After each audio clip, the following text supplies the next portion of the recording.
Fine Rose Fiber Arts. I am back after a long hiatus again. I'm really sorry about that. The last time I talked to you was mid-October, November maybe. It was right after all of the fall festivals had sort of wrapped up, and I shared with you all the cool stuff that I bought while I was there. What we missed, you and I, was Christmas together.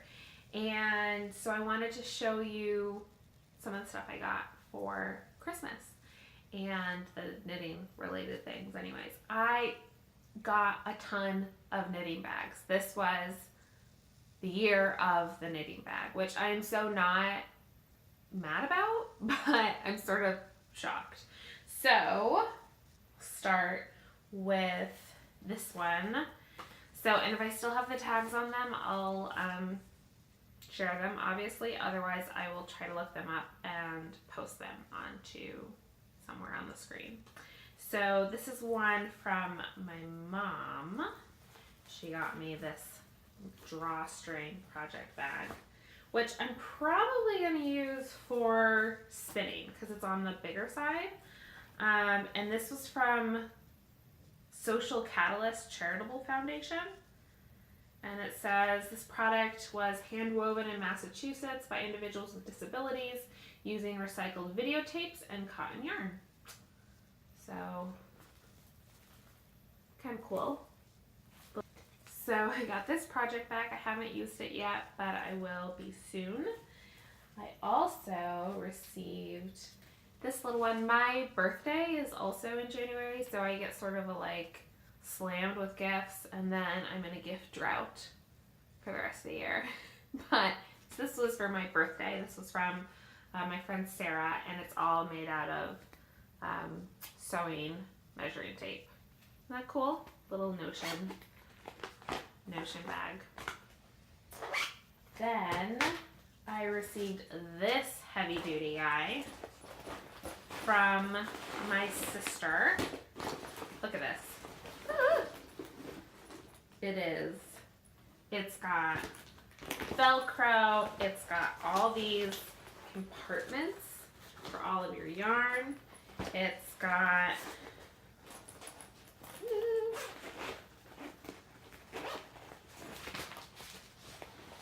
this whole situation. It's got side pockets, it's got back pockets, it's got an over the shoulder strap. It is a heavy duty knitting bag. Now, I normally would not need a knitting bag this big or this complex at all. I'm definitely the type of person who throws my stuff into a little Ziploc situation. However, I am going on a road trip this May. So something that you guys don't necessarily know is that my dad was diagnosed with ALS about little under a year ago. Actually, May will be when we got the final diagnosis. And so a road trip is something that he has wanted to do since as long as I can remember, and we've never really done it. He wanted to get an RV and do a road trip. So because he's getting more and more sick, and our window of time to do this kind of stuff with him is getting shorter, we decided to do it this May. So if you can imagine, eight adults in an RV for 2 weeks. And we are going from Las Vegas out into California. We're doing Death Valley, Sequoia, Big Sur, Yosemite, Eastern Sierra, and then back to Vegas. And of course, I'm the one who's planning all of it. Go figure.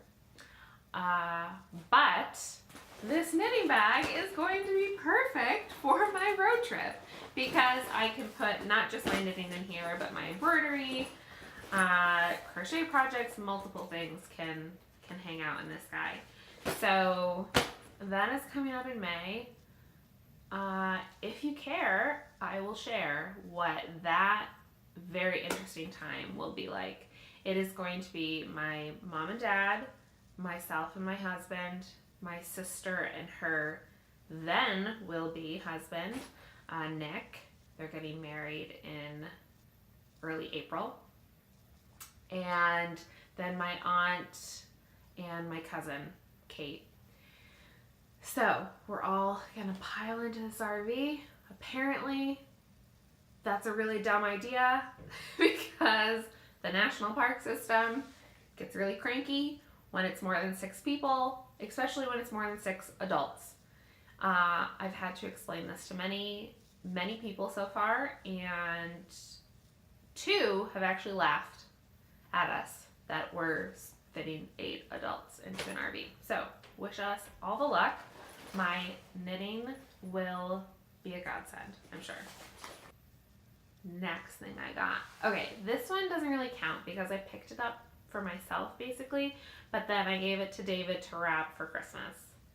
So this is from, as you know, my favorite bags are from Huckabee. And this is one. Okay, so I had picked out fabric for 2 friends of mine to receive knitting bags for Christmas. One did receive it. The second was for my friend in China, and she has yet to receive it, and I shipped it early December. I'm like a little nervous because it was not only this knitting bag, but all these other things for her Christmas and birthday combo. It's somewhere in China, this second bag. So anyways, when I was there picking out fabric to have these 2 custom bags made, I found fabric that spoke to me. So obviously I had her make me one. And I also, so I already have this medium size, this small size, so I needed a bigger size, maybe a size large enough for a sweater to try to get me, I don't know, to start a sweater. So I got this doozy. Ta-da! I mean, it's a little shepherdess with 2 goats. I mean, I feel like this is me, basically. She speaks to me. So this is my little project bag for myself. And check out how big this is. She's never made one this big before. It is huge, huge knitting bag. So, oh, and I just noticed she started to put in little, what would you call those, iron tags. Gotta love it. Gotta love it. Also love my little shepherdess. She's my spirit animal. So, love her. Then, it was also the year of stitch markers. So I got these stitch markers from Trinkles. And this was my friend in China bought these and sent them, or had them sent. And they are little stitch markers with the sheep on them. And these ones are also from Etsy. They're little sheep with like Hawaiian shirts on, maybe. And then I got these guys. I think my mom got these off of Amazon. Have you guys seen these? These are the Yarn Story crochet hooks that light up. So she got me a whole set. I don't really do a whole lot of crochet anymore, to be honest. I've been sort of on a knitting hook. Ha ha ha, get it? Knitting hook. So, but like, how fun are those? So she got me a whole set. So, and I'm sorry for all the like dark light thing that's happening on this episode for whatever reason. So I also got a gift from my mom. She brought it back from France. She works off and on several weeks at a time during the year over in Lyon, France, because that's where her company is based out of. So she goes over there a lot, comes back, brings back little trinkets for us. And she brought back something from a yarn shop that she went to. And let me just find it. So this is the tag that comes with it, which I'm fairly certain means 20% wool, 35% cotton, and 45% silk, right? I'm going off of the photos mostly. But this was yarn that was made in France, whereas the rest of the yarn from the shop that she went to wasn't necessarily made from France, and so she wanted to get me something specific to France. So this is what it looks like. I don't know if you can really get a good sense of it or not, but you can definitely see the cotton and sort of the, I don't know if you'd call that pilling necessarily, but that quality. And then it almost looks as if it's not like it was blended, although that looks like flax. Maybe I should Google what those three things are in French. I'm not sure what I'm going to make with this. It's pretty soft because of the cotton. It's not like it's itchy or anything like that. So, but it's pretty drapey. I'm thinking about what I want to make with that. I'm not entirely certain. So, I don't know if you guys remember, and I really shouldn't be showing you this because I haven't gotten around to blocking it. But, so it's not really in its full glory. I haven't even, now I'm noticing, haven't even woven in the ends. I'm like the laziest knitter around. I finished this like a month ago. But this is the Stonecroft shawl, which is finished. Then something I did actually weave in the ends, and I've been wearing it every single day since I've made it, is this beauty. This is my color field shawl.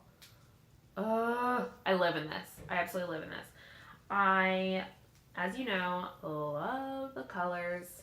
This is the Hedgehog Fibers DK Weight Merino with some black, and I live in this guy. It is so warm. It is so lovely. I wear it as a shawl. I wear it like this under my coat. It's just, it's a gem. Actually, I'm going to drape it right now because I love it so much. Those are my only finished projects. Lame, I know, right? Unless you count the yarn I finished. So this is the Romney mohair that was on the wheel last time I spoke to you, and it's all finished up. I only have one skein, not two, because the second one was being worked on by a student of mine. So you can check out on my website. I offer private lessons in spinning and also knitting and crochet and embroidery. And this was a spinning student of mine. So she did the beginner's package, which is 4 classes to sort of get you up and going spinning. So this was her, this is not this one, but 4 ounces of this was her first project that she worked on, and she happened to already have a wheel. So something that I also do with those students is they start on my Ashford traditional, which is what I bring to classes. And while they're getting going and doing that, I work and get their wheels operational. So hers was in pretty good shape. I'm pretty sure it was a wheel that was just bought for decoration.